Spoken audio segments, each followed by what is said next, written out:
Passes it to Bamba. Here's a garbage time question, Brent. Why do some teams leave their star players in the game even though the game has either been won or forget their coaches? No. Well, I don't know if... if you're leading by 35 points late in the game. And the star player is still in the game. Somebody's made a mistake with regards to the rotations. Quite frankly, there's really no reason for guys to be out there at that time. Early on in the season, it might be that the coach wants to start to play with certain guys. As the season goes on, you just got to see that. Rudy Gobert is looking for Nikola Jokic.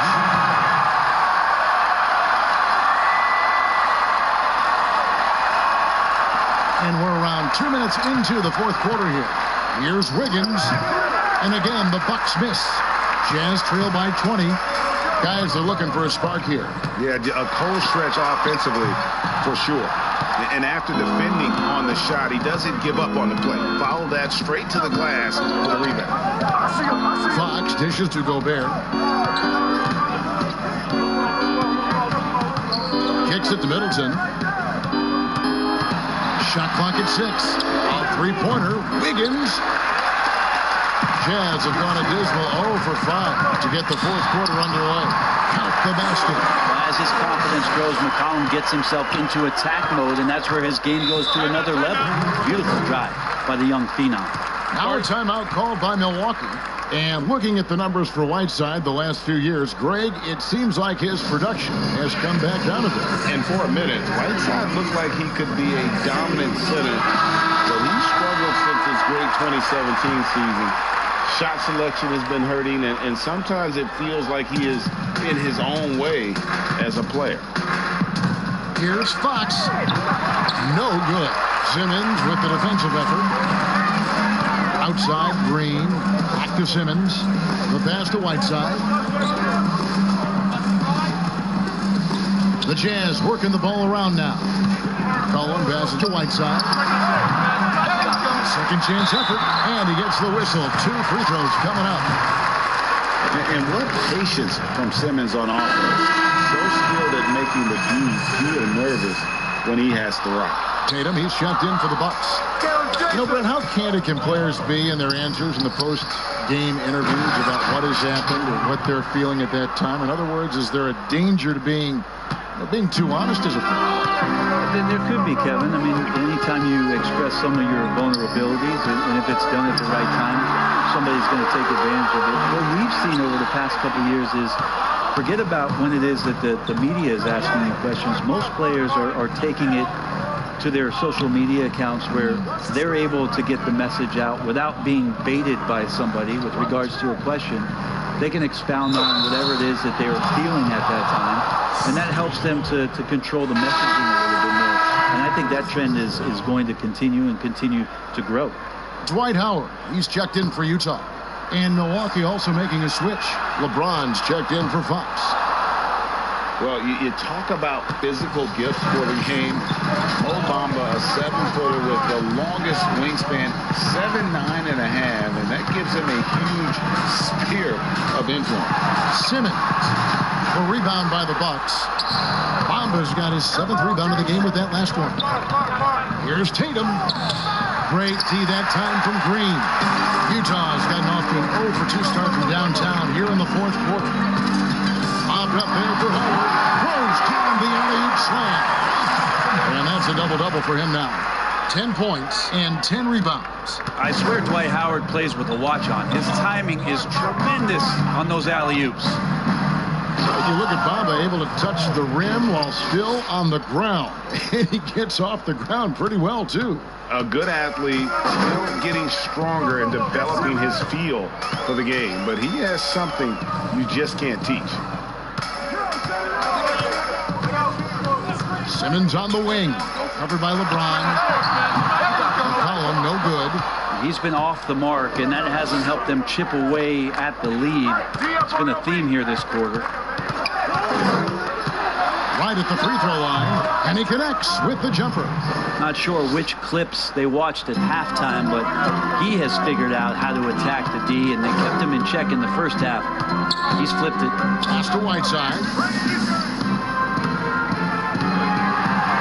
Brent, with advanced analytics becoming commonplace in the NBA, which stats you personally hold most valuable? Well, it's amazing to talk about effective field goal percentage.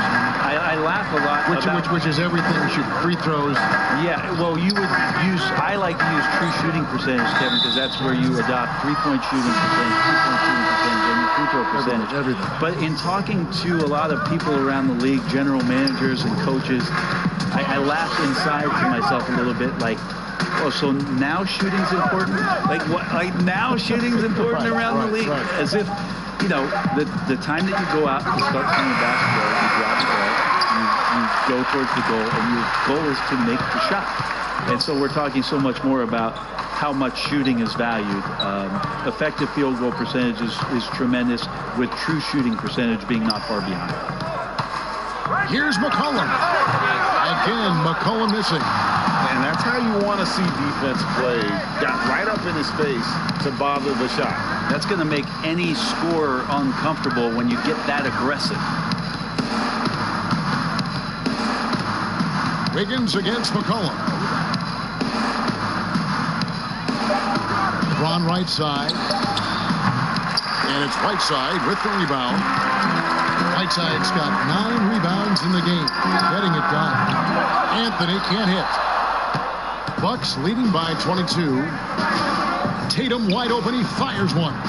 Milwaukee, no good that time either. And on an open look like that, he's very gifted at making the weak coverage pay. Simmons passes to Whiteside. To the inside.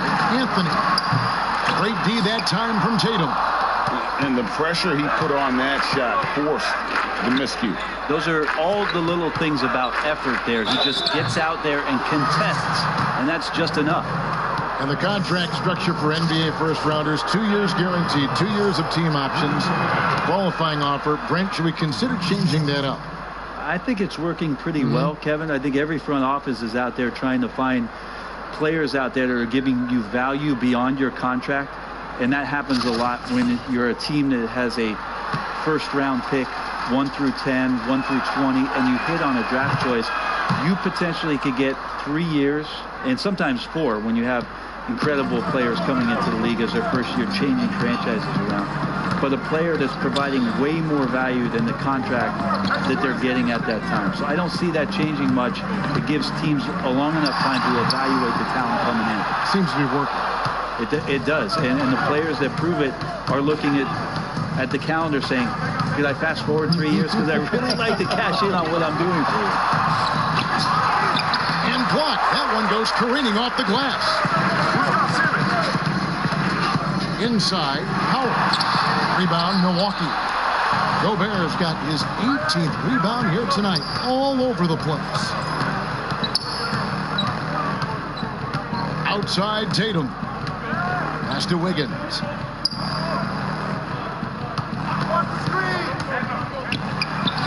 True on the 14-footer.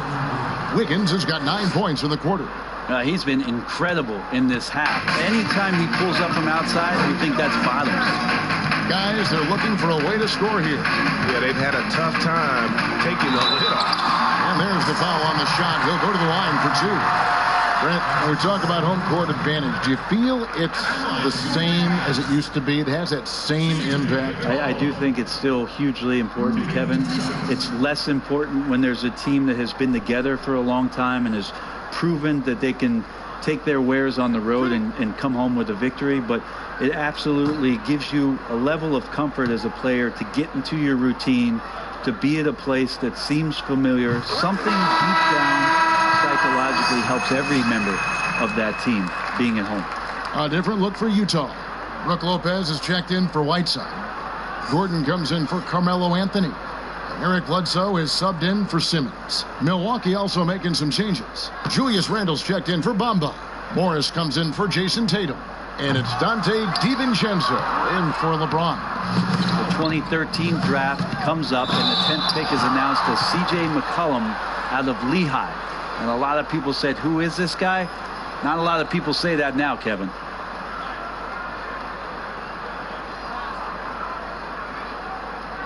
At the line for us, Marcus Morris, taking 2 shots.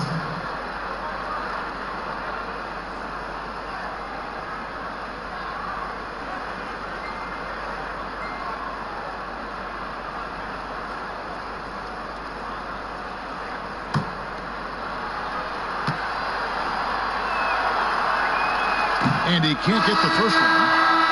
Yeah, and of course, Marcus with a twin brother, Markeith, went to college together, played in the pros together. You'll have a hard time finding a closer pair of siblings. And the Jazz making a change here. Simmons is checked in. Good on the second free throw. And when it comes to choosing, Brent, the MVP, the Coach of the Year, the Rookie of the Year, all these different great awards, do you like the current voting structure for these big awards right now? I don't mind the current voting structure. I don't know how you get away from what it is in terms of handing people ballots to figure out who it is that they think have earned those awards throughout the year, Kevin. What I don't like about the structure is that you have media members who are voting on things that have huge financial ramifications for organizations. And when that stuff happens with a player who's going to earn a supermax contract because he made an all-NBA team, what you're going to start doing is restricting smaller market teams from being able to afford the ability to keep their star player with the team. And so that needs to be fixed and fixed immediately. I do not like the media. Wait a minute. Wait. I am the media. You are the media, Kevin. Strike that. Let's rewind. Can we delete that?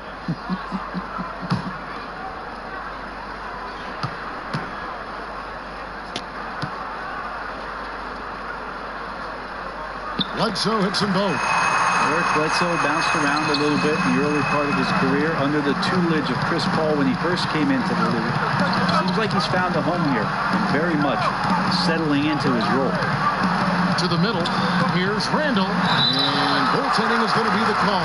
So they get the basket there anyway. Yeah, that's a tough call for the ref to make there. I'm not sure it was on the way down, but that's how they saw it. And an instant reaction to that call from the fans. Whiteside's checked in for Dwight Howard. Utah's gone 0-3 so far in the fourth quarter from long range. That's going to be over and back. Not watching for the line that time. And that is just a deflating error on his part. Yeah, he knows he shouldn't have made it, and that's just really overall a frustrating sequence that hopefully doesn't stick with him. Jokic has checked in for the Bucks.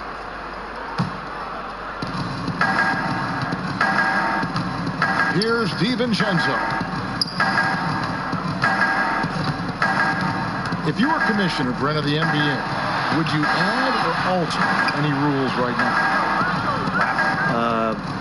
First of all, I think you get to fly on a really nice plane wherever you're going, and you get to go to any game you want to. Yes. So sign me up for that with courtside seats, by the way, too. Add or alter any NBA rules. I think the game is in a pretty good place right now, Kevin. And there's not much that I think is out there for us to change. It seems like All-Star Weekend and the length of the season seems to be two pretty prominent things that continue to come. Yeah, and as far as the question, I guess my head was going to things that are on the floor. I was thinking that too, but I couldn't think of anything that really... On the floor, it's tough to figure out something that could be adjusted. And I know Adam Silver and David Stern before him, all of their concern mostly is about the optics of the games. Yes. And right now, it's in a pretty good spot. It's very pleasing to watch. There's no doubt. De'Aaron Fox is checked in for Andrew Wiggins. Outside, Fox. Just 5 to shoot. Trying to break that ice-cold streak. How about the balance and body control? Simmons able to send that one packing. Danny Green, he's checked in for Simmons.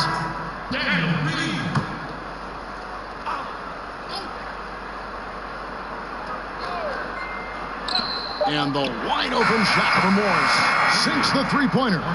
The man was wide open there, and Julius Randle understood the timing to get him the ball to get that score. Bledsoe passes to Lopez. Brent, when constructing a team, it's always tricky to fit in max contracts. But the truth is, some players probably deserve much more money than they're allowed to receive. Incredible to say that, right? It is, yeah. But there are guys like LeBron James, whose $35 million contract might be worth $100. I was thought about Jordan, too, right? Oh, my goodness. Yeah, it's ridiculous. And for the years that Michael Jordan was underpaid in Chicago for what it was he was doing. But in terms of competitive balance for the league and 30 franchises, and for you to try to build a team and a roster to put out in floor to play this game and have opportunities to win championships, it's really the only way, and sometimes unfairly for guys in terms of their competition and compensation to have to put maximums on what it is that players can earn. And yes, it's good. Yes, and with this one winding down, it's obvious to everyone who watched it. Just a total mismatch and a true show of strength for the Bucks. It was a standout performance across the board. I mean, it was like watching a cat play with a mouse. They were able to do more or less whatever they wanted. And it'll go down as their first official win of the new year. And they put themselves into the driver's seat in regards to the season series with this team. Tonight's win will give them a 2-1 edge with only one left to play. The one player that really stands out, of course, in this one, it was a dazzling game for Jokic. And guys, I just felt he was tremendous tonight. His energy infected his teammates, and the wrecking ball on both ends. Fox passes to Jokic. Stolen by Gordon. Whiteside with it. So